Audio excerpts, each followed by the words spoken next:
राम राम दोस्तों, क्या हाल चाल। आज जिस डिबेट को हम देखने वाले हैं वो बड़े ही मज़ेदार होने वाला है, इसीलिए लास्ट तक ज़रूर देखें। और अगर वीडियो आपको पसंद आए तो चैनल को सब्सक्राइब और लाइक और कमेंट में अपना राय ज़रूर दें। तो चलिए शुरू करते हैं। धमाका है ये। अगर आप महिला कांग्रेस के कार्यकर्ता के बात करें, पहली बार वो कह रहे हैं कि भाई मजा आया, और मैं ये जो मजा है हिंदुस्तान के हर व्यक्ति को देना चाहता हूं। मगर यहाँ पर हार नहीं है, यहाँ 200 सीटों के साथ भारतीय जनता पार्टी गठबंधन ने कांग्रेस को करारा तमाचा मारा है। सवाल पूछना जरूरी है, नंबर से एक सवाल पूछना जरूरी है। जिस विदर्भ में आपने लोकसभा में बीजेपी को धूल चटा दी थी, वहां पर पूरी तरीके से उल्टा रिजल्ट कैसे आ रहा है? जहां पर बीजेपी एक भी असेंबली सेगमेंट पे आगे नहीं थी, आज उन्होंने अपने पॉलिटिकल मैनेजमेंट से चीजें बदल दी है। चंद घंटों में हालात बदल गए, जज्बात बदल गए। जोशा को छोड़िए और फिर से लड़ने का मन बना लीजिए, कमर कस लीजिए। हर बार का हो गया यार ये। प्रिया जी, अब संजय राउत ने कह दिया बैलेट पेपर पर दोबारा चुनाव कराएं। स्पेशल सैल, इस समय जो आपकी टीवी स्क्रीन पर नंबर दिख रहे हैं उस पर टिप्पणी करना है, और उस पर तुमसे ना हो पाएगा। टिप्पणी कर रही हूँ। क्या मैं उनकी बात से असहमत हूँ? नहीं, मैं उससे असहमत नहीं हूँ। मुझे लगता है इस देश में एक व्यापक चर्चा ईवीएम पर होनी चाहिए। मुझे लगता है चुनाव आयोग या हम सबकी जिम्मेदारी है कि अगर एक व्यक्ति के मन में भी संशय है तो जरूर उस पर विवेचना हो। मुझे ऐसा लगता है कि इलेक्शन कमीशन के रुख पर विवेचना होनी चाहिए, लेकिन क्या मैं विवेचना वो अभी करना चाहती हूँ?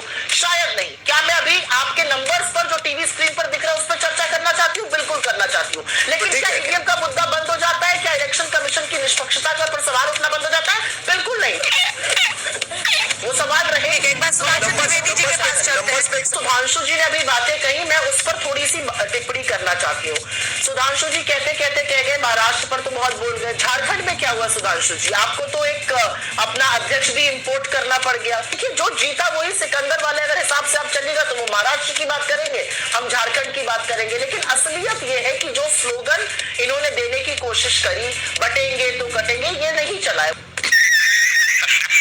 हमारा अंडर असेसमेंट रहा महाराष्ट्र में, हमारे लिए उसने बेजोड़ काम किया झारखंड में, इनके लिए बेजोड़ काम किया महाराष्ट्र में। इसमें मुझे कुछ नहीं कहना। जहां तक संजय राउत जी की टिप्पणी की बात है, बहुत सारी ऐसी बातें आएंगी, बहुत सारे ऐसे विचार आएंगे, और मुझे ऐसा लगता है हिंदुस्तान का डेमोक्रेसी परिपक्व है और इन चीजों पर चर्चा होनी चाहिए। अगर ठीक है, लेकिन सही मायने में मुझे लगता है कि भारत का लोकतंत्र तभी चर्चा होनी चाहिए। लोकतंत्र तभी परिपक्व होगा जब सिर्फ महिलाओं को पैसा हाथ में थमाया नहीं जाएगा अलग अलग। लेकिन हरियाणा चुनाव में भी कांग्रेस ने कहा था, अंजना, भागीदारी भी बढ़ेगी। हरियाणा तो वो नहीं हो रहा। नहीं, हरियाणा चुनाव में भी कांग्रेस ने कहा था कि मैंडेट हमको एक्सेप्टेबल नहीं है। क्या महाराष्ट्र का भी इसी तरीके से माहौल है क्या आपके मन में?